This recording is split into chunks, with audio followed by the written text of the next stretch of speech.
Hello everyone, today we are back in the Updates 1.79 dev server, and for me, we're going to be looking at the hidden gem of Updates 1.79. This is the T-62M-1, it sits at battery rating 9.0, and what you may see compared to the other T62 that we have in game, this one has quite a few upgrades to it. So the first one is obviously the flaps that you see on the side. This is a modification, the side skirts right here, so you don't get it stock with the vehicle.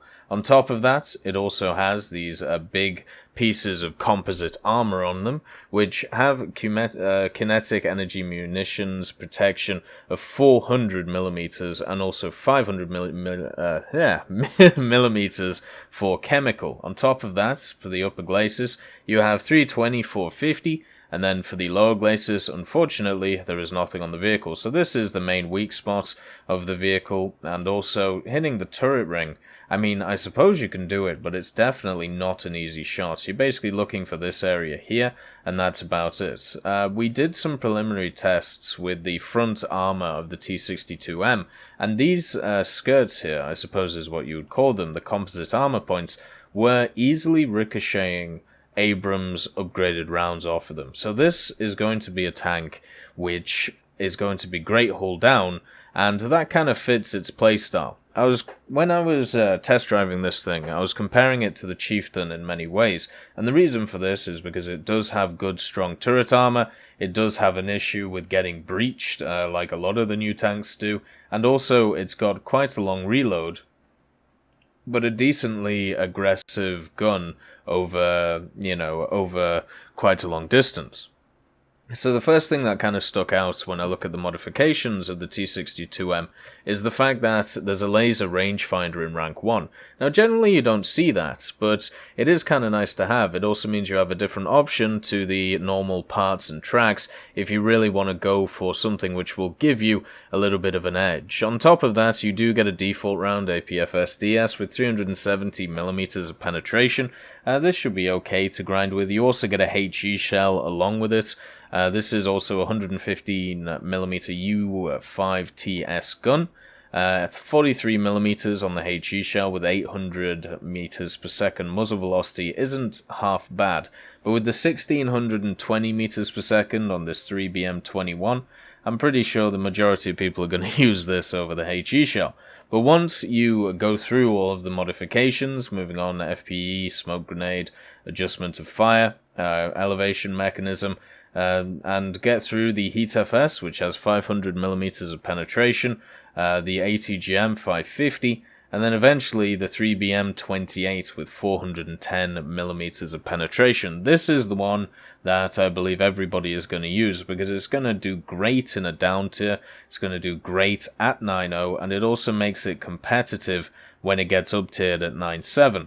On top of this, you have ESS and also the side skirts. The main issue with this tank that I've run into so far, which I can see will be an issue going forward when grinding out the machine, when you're getting all the modifications, is the fact that this engine here, 690 horsepower, has to lumber this thing around, and it is a heavy machine at 42 tons for a 650 horsepower engine. Also, it kind of has a ready rack. You may have seen that the reload rate is pretty high compared to some other machines that we've looked at this update so far. And, well, you're completely right. 15.6 seconds base, 12 seconds top is not something you're looking at 9.0 and saying, ooh, that's pretty good. Generally, you're looking at that and going, oh, that's not very good. And also, thank you for the comments. I do see the ammunition now in the wet racks themselves. What is interesting is just where the ammo is on this machine. So you have a piece of ammo here, you have two pieces up here, you have one next to the gunner's foot, and then you also just have a random assortment of ammo here, and then also some ammo in the wet racks. So all of this together just conglomerates into this weird idea of just ammunition being all over the thing. Now, the ready rack technically is these two rounds here. When you fire both of these rounds off, on the reload for the third round, what will happen is 2 rounds will just magically appear here. So it isn't a scenario like you've seen with other ready racks. Technically, this thing doesn't have a ready rack, but when you look at this, this is where the ammunition is fired from. So if you fire one shot off, this round here will disappear, and once you fire two, this one will disappear, and they'll both be replaced once the third shot is loaded. So that is something to take into account with this machine. If we look at the kill shots on it, as I said, they're not great in the front. I mean, basically you're looking at lower glacis. From the sides though, you do have some decent armor on the turrets, looking at 165, 140, and also 60 on the top here. Moving on to 214 in the front, but obviously if you're on the side, you want to shoot right here, where there's only 8mm with 80mm under it. The majority of rounds that you have should be able to penetrate that. There may be a few AA which struggle with that at 8.0, looking at the Gepard and the Chieftain Marksman if it doesn't have its upgraded rounds, things like that, but overall it should be quite easy to pen its sides. The main issue that this thing is going to have is the fact that it will get outflanked by a lot of very quick tanks. Leopard 2K is meta right now, around 9.0, and the T-62M unfortunately falls into a playstyle which doesn't really suit it compared to something like a 2K, because it'll just get outflanked, it'll just get outrun, the 2K will get into position first, and the T-62M will have to cry. So an adjustment of playstyle has to happen for something like this vehicle in order for it to be viable, and I think it's possible, even with the long reload rates. It has -6 gun depression, which isn't great, but it isn't bad. And then we have a 12.7 NSVT machine gun on the top, with 300 rounds of ammunition and a coaxial 7.62 SGMT right here, as you can see. So overall, a very strong front to it when it comes to its armor, a pretty good gun by statistics apart from the reload, and also when we talk about maneuverability, well, it's definitely lacking compared to some of its counterparts. You've got to remember the XM1 got added this patch, or it's about, it's going to be on the live server with this, and the XM1 is a stark contrast to the T62. T62 has good armor, decent gun. The XM1 has great maneuverability and a decent gun. So overall, it's going to be a matchup of which one is more meta than the other. This also has a stabilizer, which is nice. It is one of the slower tanks to 40 kilometers an hour, which I've had a look at, and that is because of the weaker engine. And that is the unupgraded round. Of course, we're going to go through Leopard A1A1s. It's going to be interesting to see how the Heat FS, I suppose, protection on this tank is. We've only tested it with APF SDS, but with the tests later on, we will make sure to do some tests with stuff like Heat FS as well. But general tanks around 7.0, of course, it's going to annihilate. The APF SDS just goes through them. The ASS seems to be working as intended, comrade, which is nice to see. And also the smoke launchers, you may see that there is 8 of them in a cluster. Well, it fires 4 at once. What is kind of weird about it, or what I think is a little bit buggy, is the fact that they don't disappear from the canister, but that just might be me being a little bit silly on this. What is nice is the fact that it has 2 sets of them, meaning that it has double the survivability. Now obviously, we're going to go through the Rise once again, not the best armor in the world, and then we have the Chieftain Mark 10. So the Chieftain Mark 10, it can actually bounce rounds from this thing through its turret, even with its upgraded APF SDS. So, at least with the Chieftain, I'm pretty sure the Chieftain wouldn't be able to pen this turret either, apart from the weak spot. You see that hole there on the right side as we're looking in? If you shoot there, that is a weak spot, and it also has 2 people behind it, the gunner and the commander. So that can be where you shoot as well.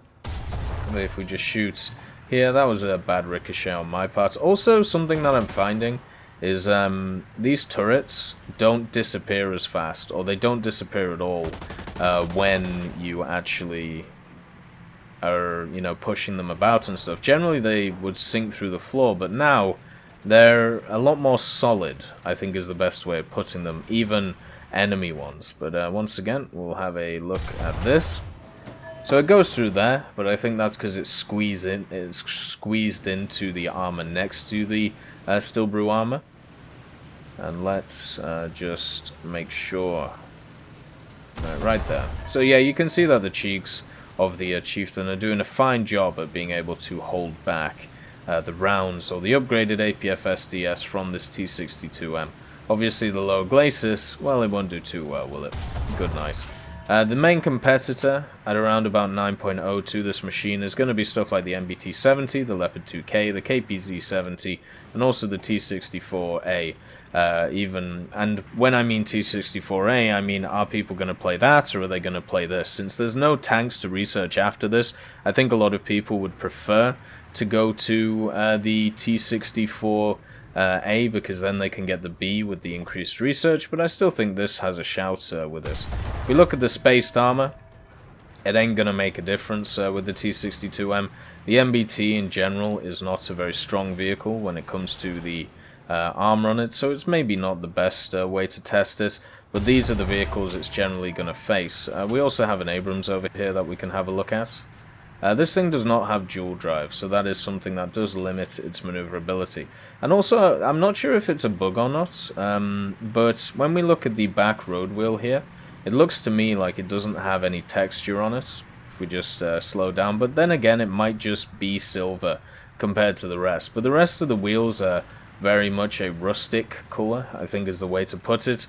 But the back wheel, and not even really the front wheel if we look at it, does have this silver tinge to it. So it's either, you know, it hasn't been painted, or if it's supposed to be like that, fair enough. But you can see that it stands out once that I've shown it to you. Now, let's kill this real quick. Or we're just going to screw up the shots, you know. I mean, we can do either. We'll just HE it to death. But as we can see, the rounds, there is only one left sat there, which is something. And it seems like the reload as well on the HE shell is lower, showing that there is some kind of ready rack going on here. I'm just not exactly sure what it is. Now, we only have the downgraded rounds now, so that is something to think of when we are shooting at this Abrams, since I've run out. I mean, of course it's going to be able to pen its side.